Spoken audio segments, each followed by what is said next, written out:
There's a moment that happens to almost everyone around their late 30s.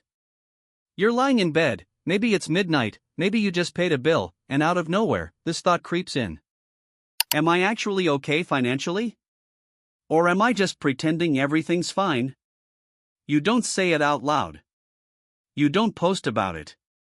But it sits there, quietly, until you fall asleep and forget about it until the next time it shows up. Here's the uncomfortable truth. Most people never actually answer that question. They just keep living with the anxiety instead of the answer. And today, I'm going to change that. Not with motivation. Not with vague reassurance. With actual numbers that tell you, definitively, whether your bank account is ready for 40, or whether you have real work to do. I'm David, and by the end of this video, you won't have to wonder anymore. You'll know exactly where you stand, and more importantly, exactly what ready actually means, because I promise you, it's not what you think. Let's start with what most people assume ready for 40 means. They think it means having a specific number in the bank. 6 figures. A house paid off. No debt at all. And when they don't have that, they assume they've failed somehow. But that definition is wrong, and it's causing millions of people unnecessary stress. Here's what ready for 40 actually means, according to how financial planners actually assess readiness. It's not one number. It's 4 separate checkpoints. And you can hit some, miss others, and still be in a completely reasonable position. Let's go through all 4. Checkpoint 1, your emergency fund. By 40, you should have 3 to 6 months of essential expenses sitting in a liquid, accessible account. Not invested. Not tied up anywhere. Just there, ready, in case life happens. According to a 2024 Bankrate survey, only 44% of Americans could cover a $1,000 emergency expense using savings alone. That means the majority of adults, at any age, don't have this basic checkpoint covered. If your essential monthly expenses are $3,500, you're looking at needing somewhere between $10,500 and $21,000 sitting in cash. If you have that, checkpoint 1 is done. If you don't, that's not a moral failure. That's just your next priority. Checkpoint 2, your retirement savings relative to your salary. This is the number most people fixate on, and for good reason, it matters. Financial planning guidelines from firms like Fidelity suggest that by 40, you should have roughly 3 times your annual salary saved in retirement accounts, specifically 401k, IRA, Roth IRA. But here's what almost nobody says clearly. The median American in the 35 to 44 age bracket has just $45,000 saved for retirement, according to the Federal Reserve's 2023 survey of consumer finances. If you're making $70,000 a year, the recommended target is $210,000. Most people are nowhere near that. And I want you to sit with that for a second, because it changes how you should feel about your own situation. Checkpoint 3, and this one gets skipped constantly, no high-interest debt actively working against you. If you're carrying credit card debt at 22 to 28% interest, none of the other checkpoints matter as much, because that debt is actively destroying any progress you make elsewhere. The average American household carries $6,200 in credit card debt as of 2024, according to Experian data. If you're paying 25% interest on that balance, you're losing over $1,500 a year just in interest, money that could otherwise be building your emergency fund or your retirement account. Checkpoint 3 isn't about being debt-free entirely. Mortgages and reasonable auto loans don't count here. It's specifically about high-interest consumer debt that's compounding against you every single month.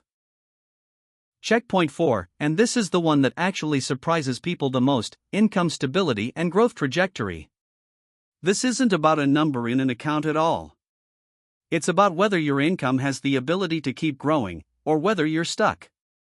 Someone with $30,000 saved but climbing steadily in a growing career is often in a stronger position than someone with $100,000 saved but stagnant in a job with no upward movement.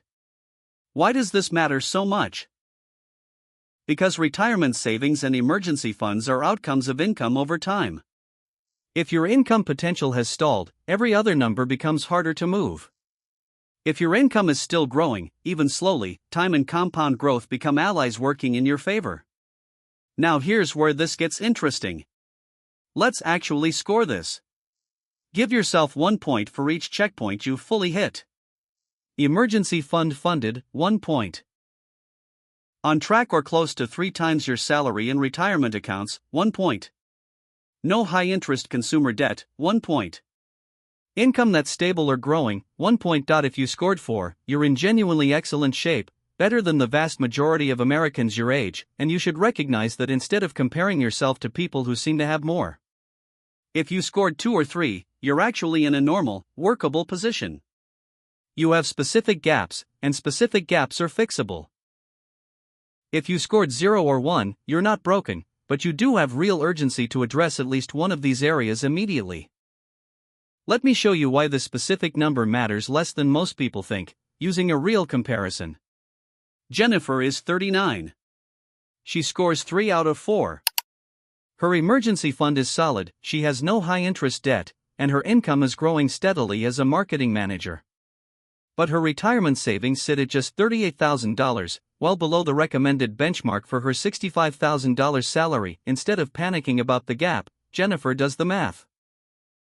If she increases her 401k contribution by just 6% of her salary, that's an extra $325 a month, and her employer matches half of that increase. She's now adding roughly $488 a month in total to her retirement account. At a 7% average annual return over the next 26 years until she's 65. That $38,000 combined with those new contributions grows to approximately $780,000.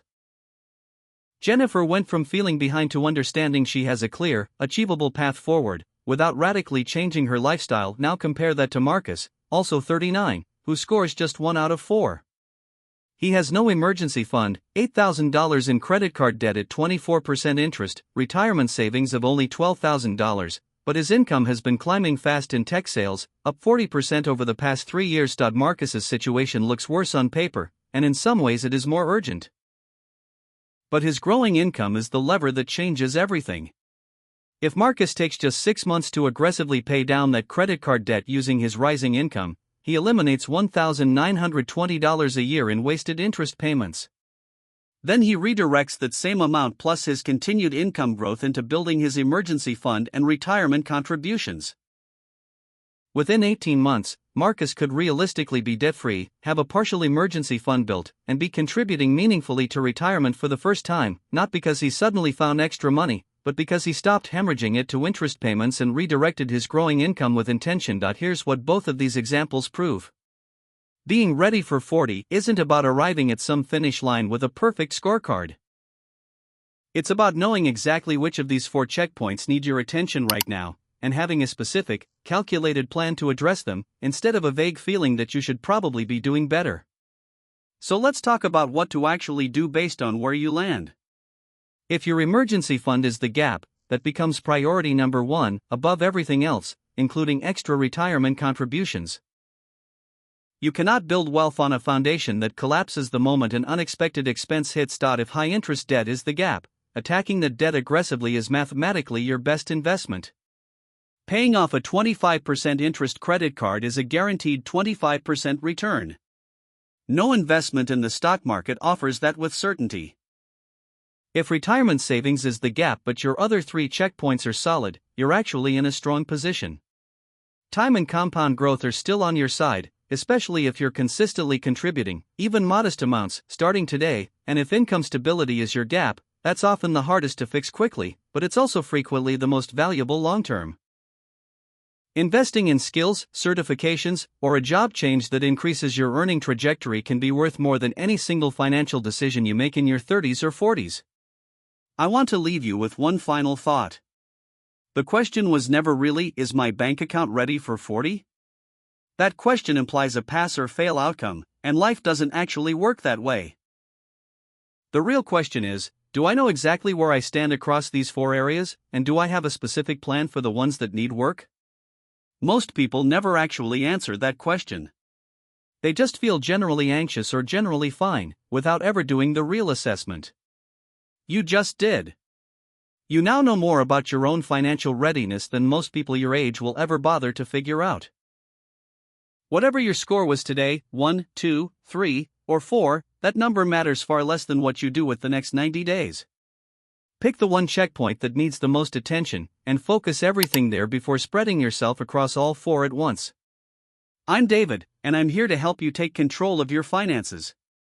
If this helped you finally answer that midnight question, let me know your score in the comments, and which checkpoint you're focusing on first. I read every single one.